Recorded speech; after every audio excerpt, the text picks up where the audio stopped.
With Italy winning the Euros, the term Mezzala was thrown into every tactician's notebook, and is once again at the centre of attention in the football world. In the current meta, the Mezzala is used in countless different formations by a number of world-class managers. But what exactly is the Mezzala? In today's video, we're going to be answering that question, and we're going to be taking a look at the main advantages of this role. The term Mezzala is a combination of the two Italian words mezza and ala, which in English translates to half-winger. This translation offers a very good description of what the main positioning of the Mezzala is, and can help us define his role. At the most rudimentary level, the Mezzala is the widest central midfield player, who will look to drift out wide or to collect the ball between the lines. It's most common in formations such as the 4-3-3 or 3-5-2, or essentially in most formations with three midfielders. Its use is most effective when paired up with at least one central defensive midfielder, given that a Mezzala will require cover behind him in order to surge up the pitch and create chances for the strikers. The essential skills a Mezzala needs to have in order to be effective are a great passing range, dribbling and a great first touch, that can help him gain space before moving the ball on. A very generic heat map could look something like this, usually working in the inside channel, drifting out wide on occasion and moving more centrally if needed. While the word may sound fancy and new, the Mezzala is all but modern, and has been around since the dawn of football tactics.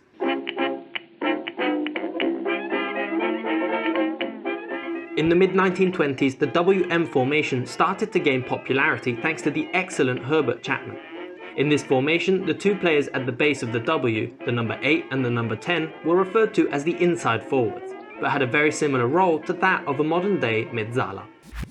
In essence, the Mezzala is a number 8, the kind of player that will join in on the attack, but does so by drifting into the half space and finding time on the ball between the lines, before looking to move the ball to the forwards ahead of him. Many world-class players can be considered as Mezzale. Manchester City's Kevin De Bruyne is arguably the best in the world from this position. Mateo Kovacic, Nicolò Barella and Serge Milinkovic-Savic are also excellent examples of a great Mezzale. Let me know in the comments down below what players you love watching in this position. Now, before we go any further, I just want to take a moment to thank today's sponsor, OneFootball. OneFootball is hands down the best app for any updates from the football world. From goal scorers, assists, statistics, transfers, or any news in the football world, OneFootball will cover it. It's the best app to have while you're watching a game, as it gives you live statistical updates and commentary to help you better understand how the game is being played. OneFootball makes following your favourite team incredibly simple, and the best part about it is that it's completely free. So if you think it's something you might enjoy, click the link in the description down below to get started. Thank you to OneFootball, and let's take a look at the main offensive duties of the Mezzala. Let's assume the team we're looking at is playing in a 4-3-3, as this is a very common formation for a Mezzala. As is the nature of this role, he isn't essential during build-up, and will look to stay high up on the pitch in order to create a passing option past the opposition's press.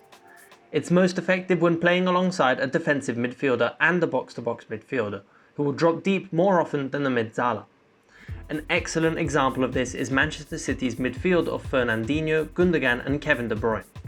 Fernandinho will be the first player City will look to get on the ball. Gundogan will help the team gain ground, and finally will look to move the ball to De Bruyne, who with his excellent passing range is able to find the strikers ahead of him. The central areas are usually congested as teams look to condense the space and suffocate City's attack, meaning De Bruyne often instinctively drifts wide to pull players out of position. If the opposition, also lined up in a 4-3-3, look to use a high press, then this could leave gaps in front of the defence. If able to break this press, then the Mezzala can immediately find space behind the midfield. One movement pattern that is pretty common could see the winger dropping deep to help outnumber the midfield, and by doing this can leave space behind him for the Mezzala to move into. Or on the other hand, if the Mezzala moves out wide to receive the ball, he opens space in the middle for the striker to come close and collect. The key behind his positioning is always creating a triangle with the players around him. If we take a look at the basic structure of a 4-3-3, we can see how the team has players staggered on each line. A Mezzala's positioning will look to emphasize these lines, and will always try and position himself behind the midfield, and from here can create triangles with the fullback and the winger and the striker, or with the other two midfielders, meaning he has plenty of options to exploit. In the final third is where we see the true value of a player in this position. As we've seen, the Mezzala will mostly operate in the half space, a key position as it can help create space if the defence moves to stop this position. From here, it's common for the Mezzala to either overlap behind the fullback and deliver a cross, or sit back on the edge of the box and deliver a ball onto the second post, or a through ball for the striker. Alternatively, if the ball is moving down the opposite flank, then the Mezzala will also look to add numbers in the box and attack the back post. Finally, it's worth noting how important a Mezzala can be during a counter-attack. With his positioning always being between the lines, he's always an excellent outlet out of pressure if the team regains possession, and can look to attack the back line before providing a through ball to the strikers. While being essential on the attack, the Mezzala also has a crucial role to play during the defensive phase, and his positioning is essential to help the team regain possession. Although not usually known for their defensive abilities, the Mezzala is essential for a team's high press. With the opposition building up from the goalkeeper, the Mezzala will look to block any passing options into the midfield. While the striker will usually mark one of the centre-backs, the other will usually be covered by the Mezzala, allowing the wingers to cover the fullbacks, and the two midfielders to close the gaps into the centre of the pitch.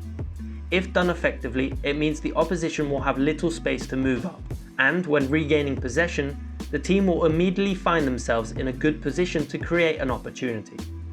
With the opposition breaking the high press, then it's likely for him to get in line with the other midfielders and the wingers dropping deep, to stop any central progression, and will look to push play out wide where the team can effectively defend with the winger, the fullback and the touchline. However, the inherently offensive positioning of the Mezzala can cause some issues to the team if they're not set up properly. As we've seen, they can offer a great option for high pressing teams, but if the opposition is able to quickly overcome the press, then there is potentially a lot of space in the midfield for the opposition to exploit.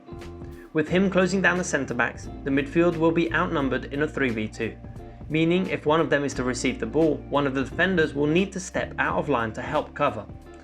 However, by doing that, this could also mean the defence leaves gaps for the striker or wingers to get in behind.